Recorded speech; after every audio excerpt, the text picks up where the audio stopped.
Olá pessoal, tudo bom? Estou aqui na minha caminhada, como de sempre, fazendo o que me compete, porque cada um deve estar fazendo o que é melhor para si. E a caminhada é muito bom e ela faz parte da disciplina de vida.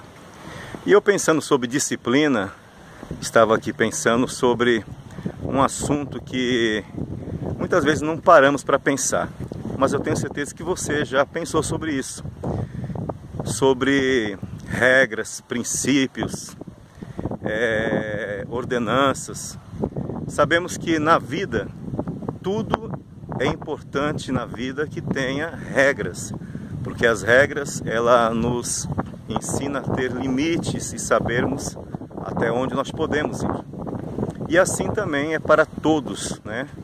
E muito mais aqueles que conhecem a palavra de Deus sabem que a bênção, ela vem de acordo com a nossa obediência e submissão. Tem um versículo na Bíblia, lá em Levítico 26:3 e o versículo 4, que nos fala, Deus falando para o seu povo através de Moisés: diga para o meu povo, se ouvir os meus mandamentos e guardar os meus estatutos e cumprires, então eu mandarei a chuva sobre a terra dará o seu fruto e as árvores darão também o seu alimento. E os inimigos, eles fugirão diante de vós, e eu vos darei paz. E muito mais coisas Deus estabeleceu ali como promessas para o seu povo, caso eles viessem a obedecer. O livro de Levítico, na realidade, podemos considerar como se fosse um livro de legislação, podemos dizer assim. Uma constituição para o povo de Deus. Quando Deus havia falado bem no antepassado para Abraão, quando Deus o chamou e falou: sai da sua terra, da sua parentela, da casa dos seus pais e vai para um lugar que eu te mostrarei. Deus separou Abraão no meio da idolatria lá da Mesopotâmia, e Abraão começou a andar com Deus, e conhecendo a história, sabemos que ele tornou-se o patriarca da fé, o pai de uma grande nação. E da sua descendência, Abraão, Isaque e Jacó, Jacó teve os seus filhos, e estabeleceu as 12 tribos de Israel. E dessas 12 tribos, dentre eles estava ali José e Benjamim. José e Benjamim. E José, conhecemos a história, vendido pelos seus irmãos, foi deparar-se lá no Egito, e no Egito Deus o levantou como um governador, porque através dele Deus preservou a nação de Israel devido à fome que haveria de assolar a terra. E Deus deu este sonho para Faraó. Faraó, perturbando-se, chamou todos os sábios, ninguém discernia. José teve a revelação e conhecemos da história que ele acabou sendo levantado para, com a sua administração, preparar os alimentos para que pudesse preservar quando viesse os 7 anos de grande fome. E assim aconteceu. Passados-se os anos, José morreu, esse faraó que amava José morreu também, levantou-se outros faraós, porque faraó é um título como se fosse um presidente. Na época que José foi levantado, para você ter uma ideia, nesta nação do Egito era a 13ª dinastia, então houve muitos faraós antes desse faraó que conheceu José. E quando José havia falecido, já era a 15ª ou 16ª dinastia, e esse faraó não conhecia José. Conhecemos a história que ele viu que o povo de Israel prevalecia, crescia, e tentou tirar a vida deles. E por isso nós vemos que Deus então tomou a decisão de levantar um homem para que pudesse livrar o seu povo dessa escravidão que perdurava 430 anos. Deus já havia falado isso para Abraão lá no começo: saiba que a sua descendência peregrinará em terra estranha durante 430 anos, mas eu os libertarei da mão dos seus opressores, e eles sairão deste lugar com grande prosperidade.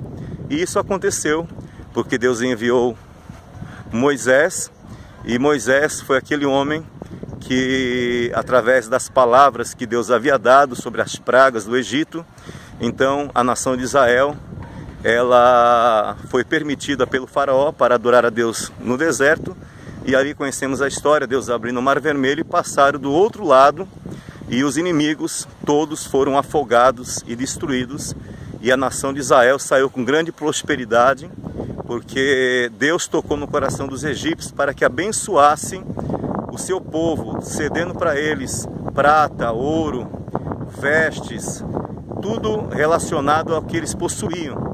E essa nação que saiu, diz a Bíblia que era de 600 mil homens, somando o total, toda a nação que saiu com mais alguns escravos que eram de outras nações, chegava-se ao número de quase de 2 milhões a 3 milhões de pessoas. É muita gente.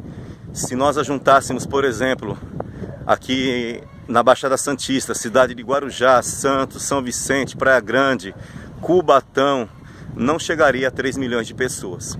Então essa grande multidão que estava agora depois do Mar Vermelho, Moisés, aquele grande líder, e Deus queria conduzi-los para uma terra prometida. Só que aquele povo ficou 430 anos dentro de um lugar onde imperava a idolatria, os falsos deuses. E este povo havia, na realidade, se esquecido de Deus. Muitos haviam se apagado em seus corações a respeito do Senhor.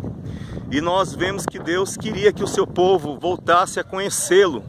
Só que como que um povo que ficou tantos anos na escravidão pudesse sair da escravidão com um sentimento de adorar um Deus que não estava ali presente, visível e palpável? Deus então, querendo conduzir para a terra prometida, e ali daquele lugar que eles estavam até a terra que Deus ia conduzir, era 200 quilômetros, podemos dizer assim. Se você hoje pegasse um carro e andasse 200 quilômetros, você ia usar 2 horas. Um deserto, sem dúvida, com 3 milhões de pessoas, poderia perdurar 1 mês ou 2. Mas essa caminhada, ela perdurou quase 2 anos. Durante esse período, Deus então estabelece ali as leis, que são justamente o livro de Levíticos. E nós vemos no capítulo 6, Deus então ordena para que Moisés falasse a Arão, que eles chamassem o povo, e o povo trouxesse tudo que eles possuíam de prata, ouro, cobre, panos, e justamente tudo que eles possuíam. Como que eles, sendo escravos, teriam tanto materiais? Era justamente aquilo que Deus tocou no coração dos egípcios para entregá-los para ele. E o povo então começou a trazer, e Deus mandou levantar um tabernáculo. Esse tabernáculo, Deus estabeleceu todas as regras, a forma que ia ser construído, porque todo o tabernáculo, ele prefigurava a respeito de Cristo no futuro. E é por isso que lá nós vemos na palavra de Deus, em Hebreus, no capítulo 10, que as leis, elas são sombra das coisas futuras. Então tudo aquilo ali era uma prefiguração de coisas futuras que iriam acontecer. Então nós vemos ali que esse tabernáculo era uma forma onde o povo, aquela nação que estava juntamente com os seus líderes, o tabernáculo era um templo móvel, e ali eles peregrinaram durante um período no deserto, antes que houve aquela murmuração onde eles ficaram 40 anos dando volta no deserto. Antes disso, então era um período onde o povo iria aprender a andar com Deus, ouvir os seus mandamentos, as suas palavras. E quando Deus ordenou para que houvesse o sacrifício a Deus, o holocausto, era uma forma de trazer o povo com disciplina, de adorar ao Deus verdadeiro, trazendo as suas ofertas para que os seus pecados fossem perdoados. E nós vemos que era uma ordenança onde os sacerdotes deveriam fazer todas as manhãs e à tarde o sacrifício. Diz a palavra lá em Levítico 6,13, o fogo arderá continuamente sobre o altar e não se apagará. Esse continuamente significa que era uma disciplina diária de adoração, mostrando uma prefiguração que o nosso sacrifício ele tem que ser diário para o Senhor. O sacrifício de adoração, o sacrifício de orar, de buscar. Não consideramos isso como um sacrifício, mas é um sacrifício porque estamos devotando nossa vida para Deus. Não é algo de vez em quando, não é quando você quer, mas é um dever de todo servo de Deus procurar conhecer o Senhor, adorá-lo, hoje não mais com o sacrifício de animais, porque o sacrifício perfeito foi Jesus na cruz do Calvário, mas como está em Romanos capítulo 12, onde Paulo falou: rogo-vos, pois irmãos, que apresentei os vossos corpos em sacrifício a Deus bom e suave, que é o vosso culto racional. Então hoje nós temos o nosso culto a Deus, que não precisa ser especificamente numa igreja, mas principalmente num templo, mas pode ser dentro da sua casa, com a sua família, ou você mesmo adorando ao Senhor. O fato é que você apresenta a sua vida em sacrifício, de devoção, de trabalho, de serviço, estendendo as suas mãos para ajudar o seu próximo, e assim por diante, exercendo a compaixão, a misericórdia, o amor e tudo isso. E nós vemos que esse livro de Levítico teve várias leis, os 10 mandamentos, as leis gerais e vários segmentos. E quando no capítulo 26, Deus falou para o seu povo: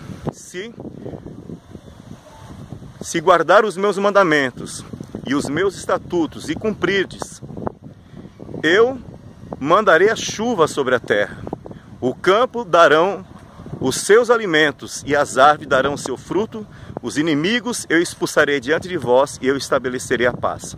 Isso nos mostra, amados, que Deus é o Deus que quer dar para nós o melhor. Por isso que a Bíblia nos fala: se ouvirdes e obedecerdes, comereis o melhor desta terra. Então que essa palavra possa estar no seu coração, você possa meditar e entender que a vida é uma vida de regras, de princípios. Nós não seremos abençoados se nós não primeiro entendermos que temos que fazer também a nossa parte. Deus cumprirá dele, porque ele vela por cumprir a sua palavra, mas nós temos que fazer a nossa parte para que as bênçãos estejam sendo derramadas em nossas vidas. E como prefiguração, Deus mandará chuva, que significa as bênçãos. A terra dará o seu fruto, significa a vitória, a prosperidade em todas as áreas.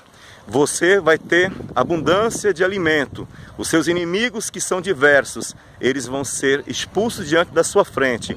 E Deus estará te dando a paz. Quem sabe faz muito tempo que você não tem a paz. A Bíblia fala assim: a paz eu vos dou, não vos a dou como o mundo a dá. Deus tem a paz que você precisa, mas é necessário que você também faça a sua parte. Então entregue o teu caminho ao Senhor, confia nele e o mais ele fará. É uma palavra de reflexão, espero que possa estar ajudando a sua vida no nome do Senhor Jesus. Deus abençoe a todos e que essa mensagem possa fazer a diferença em todos os corações que estão ouvindo. Deus abençoe a todos.